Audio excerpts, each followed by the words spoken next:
Hello everyone, welcome back to our last episode for this Excel to Blazor series wherein we will be building a uh, timesheet application coming off from our Excel template. And so now we're just going to discuss how I've built up the backend side of this application. And so here right now you can see that I've run the application and this is the final result or output of our application. So now you're looking at the timesheet details, but uh, let's just go through the other parts of the application. Now we have our employees here, our manage employees page wherein you can add employees, edit them also. And so I've hooked up again the backend for this one. So you have basic functionality like adding a new employee, editing existing ones, all right? But there are also functions that are missing here, like removing or deleting employees. Okay, so with this one, you have your simple filter here where you can filter employees by their names. Okay, so if we do that, then it will filter out by the search criteria. Okay, and so you can also see that on the rightmost part you have your pagination controls wherein you can page through the uh, records, right?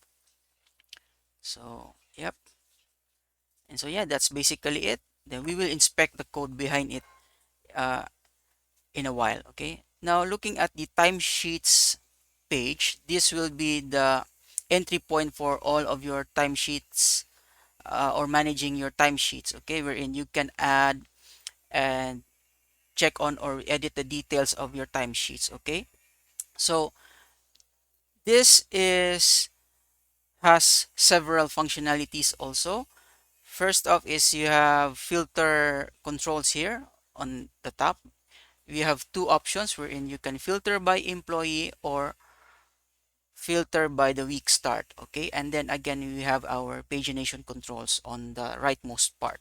Okay, now with the filter, this one is using an autocomplete. So yeah, uh, it's a bit different from the employees one wherein you just type in and it filters out. Then this one you have an option to choose from the existing employees. Like let's say you want to filter by this one, then just type in and then it will give you a selection of the matching employees. And then when you click on that one, then it will show you or filter out those uh, records. Okay, so let's say this one, as you can see, you have all the records for this employee, and then you can also filter out by specific uh, week start.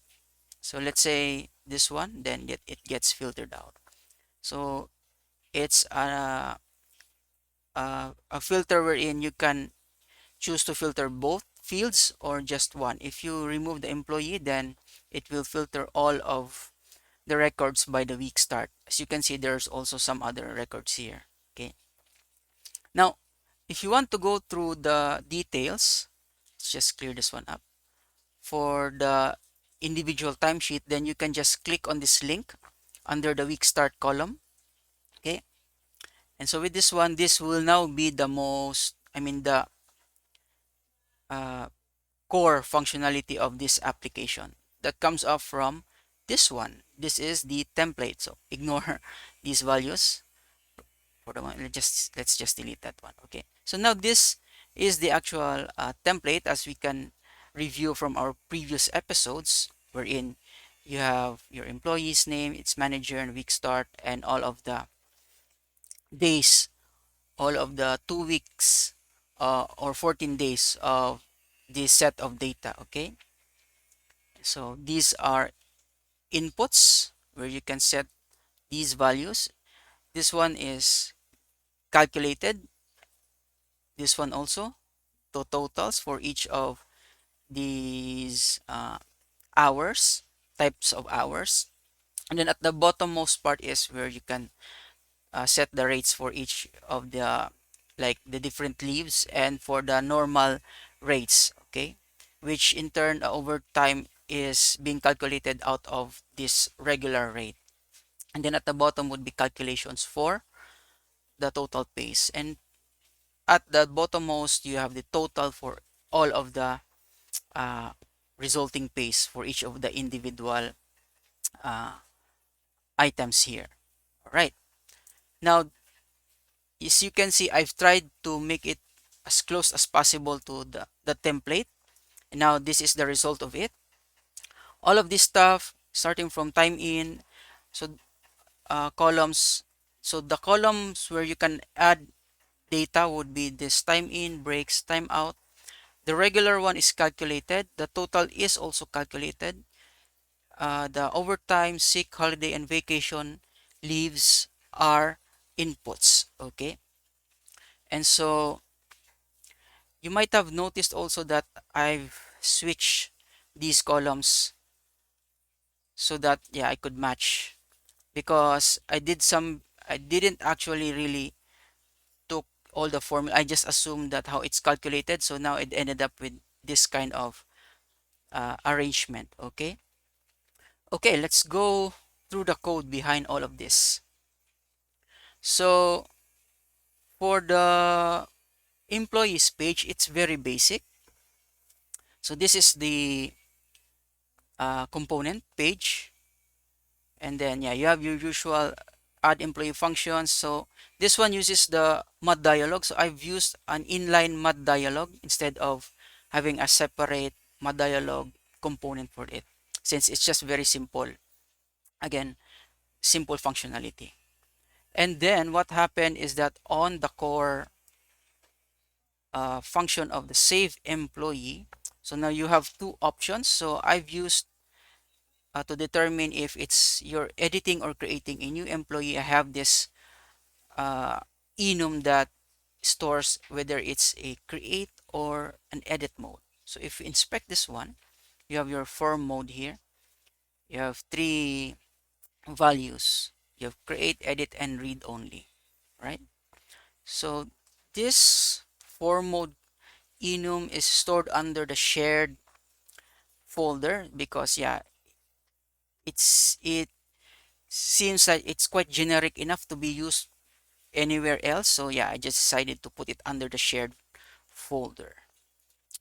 Okay, now this the way I hooked up the backend is that I already have the entities. So what's missing is just using repositories to handle all of the create, read, and update stuff. Okay, now where I place that, or the repos. So we have here our core. So we have in our core we have our entities and then repositories. Okay, they have only two. First one would be for the employees, which would handle again the necessary basic functions: create, update, delete. Although delete isn't really used with this one. Maybe as an exercise, you can try and adding that functionality. Okay, along with some other methods here.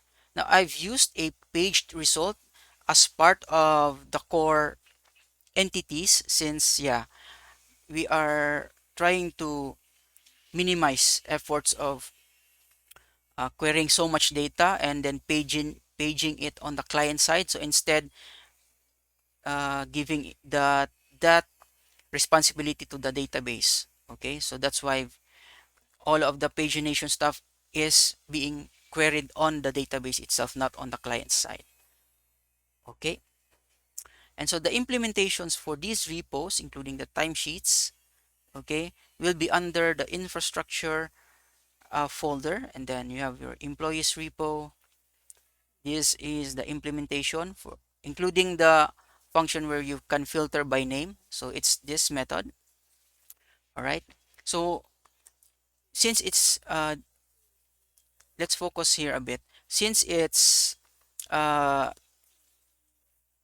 being shown as in a paginated mode or state, so now the thing here is that I have to run two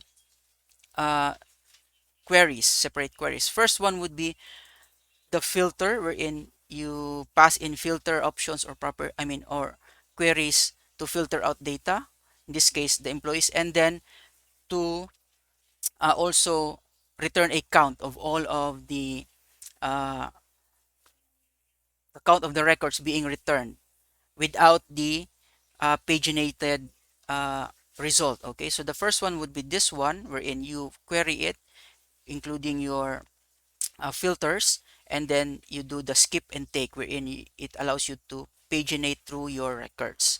And then the second one would be just count all of the records based on the filters that we have. So with this one, we have to use the EF functions, or Entity Framework Core functions, the like. So since we can't directly call, you know, uh, the one wherein you do a like on SQL, so that's where the EF functions would handle that. Okay, and so yeah, and you have your updates. You basically update using the update function of the context, right? So all of this is just basic stuff. uh, Go back to our UI for the employees. Okay, now I think the employees, yeah, there's nothing much really on the employees, manage employees page.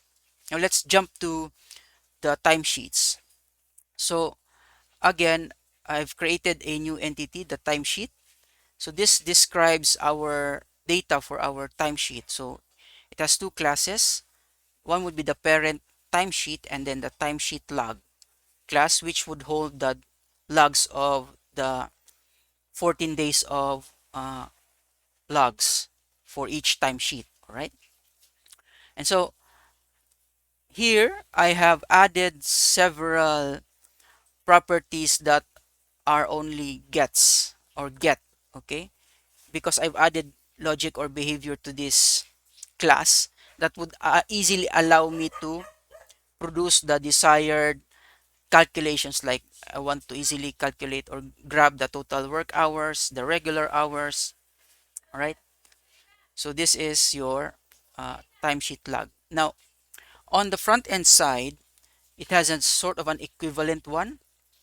So this UI here uses a view model behind it. Okay, so what does that mean? I have this view model. So if we inspect our timesheet details here, this timesheet details is hooked for each of the individual inputs here are hooked via this uh, timesheet view model. Okay, so the timesheet view model would describe the structure of our UI. So here we have our view models folder. That would be, we have two here. The first is the employee view model that describes again the employee uh, UI, wherein you can add or edit. And then the other one would be the timesheet. So the timesheet is a bit more involved.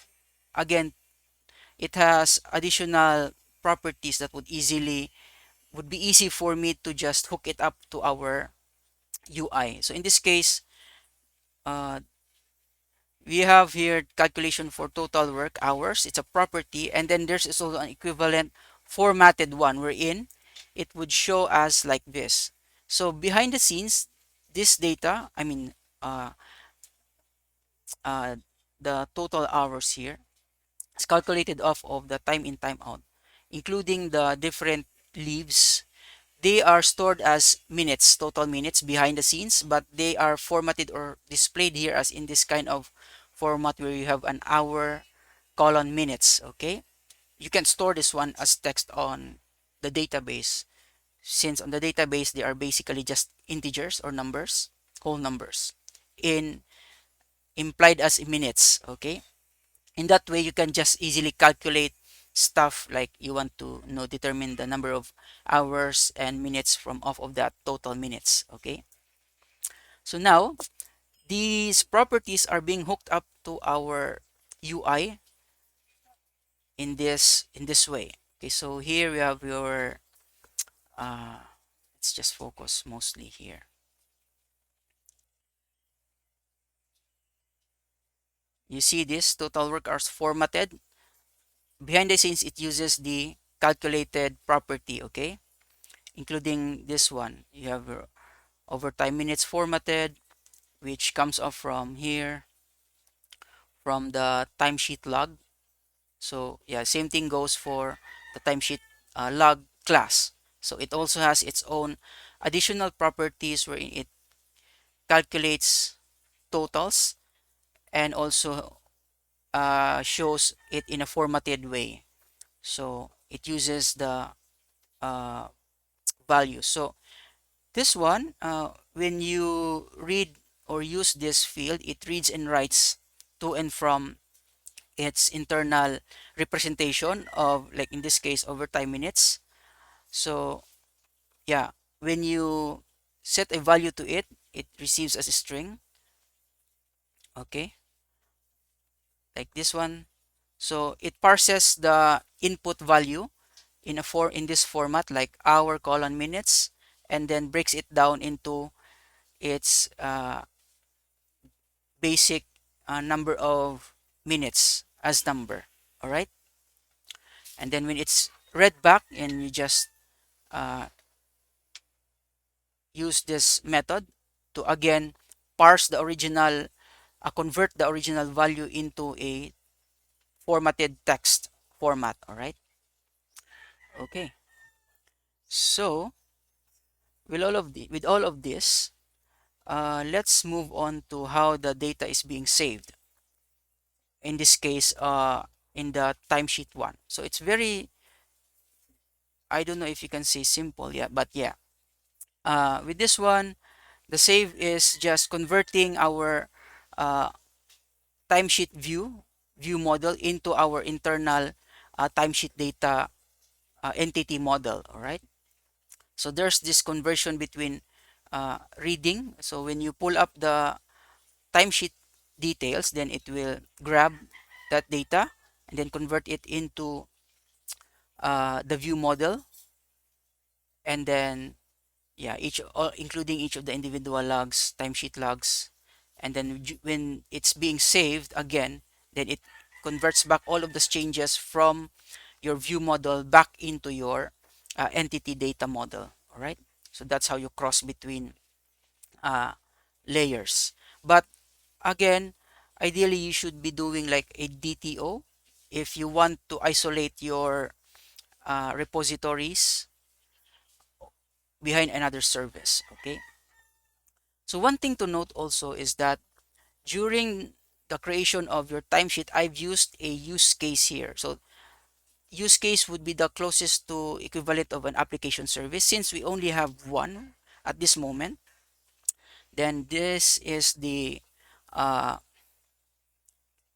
what you call the uh, actual code or the meat of this logic. Okay, so when you create a timesheet, it goes through several validations. So with this one, I decided to just use a result object instead of throwing exceptions when validating stuff. Since yeah, again, it's already known that if you want to process things, then you're expecting that there is some form of validation behind it. So in that case, I've used an action result object. With the action result, it's very simple. So you have two properties, the resulting value, and then you have your errors, a list of errors. So you know it's successful when it has zero or no errors at all. Okay, and so here we every time we do a validation, for in this case, like when you before you create a timesheet, the employee should exist, then we add that validation error to our list of errors. Another one would be to check if the past start date has already been added or already exists, then we can also check that. And so some other validations that you want to add here. So in this kind of way, uh, you can have validation of all the necessary uh, validation requirements that you have all at once given or returned back to the caller. Right? Once it passes, then what happens is that for this logic, you create of all of the timesheet logs in advance, all right? Instead of uh, like this one, instead of showing it on the UI and then just saving it. So in this one, I preferred to have the timesheet logs generated in advance already, so that when it comes to saving the data, then you can just grab whatever is on the UI side and then map it back to your uh, entities. Okay, in that way, that would be much easier. Okay, so yeah, that's the that's pretty much the entire uh, uh, meat of this application. And so I think what's missing here also is that as an exercise, maybe you can uh, add a print button wherein you can print this timesheet and then add this section here where the user can sign, including the managers. Okay, that would be something that you can try as an exercise. We have already several topics or episodes that allows you or that shows you where you can generate your PDF reports using QuestPdf. All right, and so yeah, I think that covers much of what I wanted to discuss here. And so yeah, by the way, if you want to inspect again the data using the DB browser, since we're using SQLite, you can just grab your database here, drop it here, then you can inspect structure of your database. So we have here employee structure, table structure, time logs, and then the structure for our timesheets. Okay, yeah, I guess that sums up everything that I need to discuss here. And so please let me know if you have any suggestions, ideas, or thoughts about this project or application, and then let me know in the comments section. And so yeah, I'm hoping to create more of these episodes with different templates, whatever is available to us to build up on. And so yeah, hope you liked and enjoyed this series of episodes. And so please don't forget to like and subscribe to our channel, and hope to see you soon again in our next episode. Thank you everyone and have a wonderful day.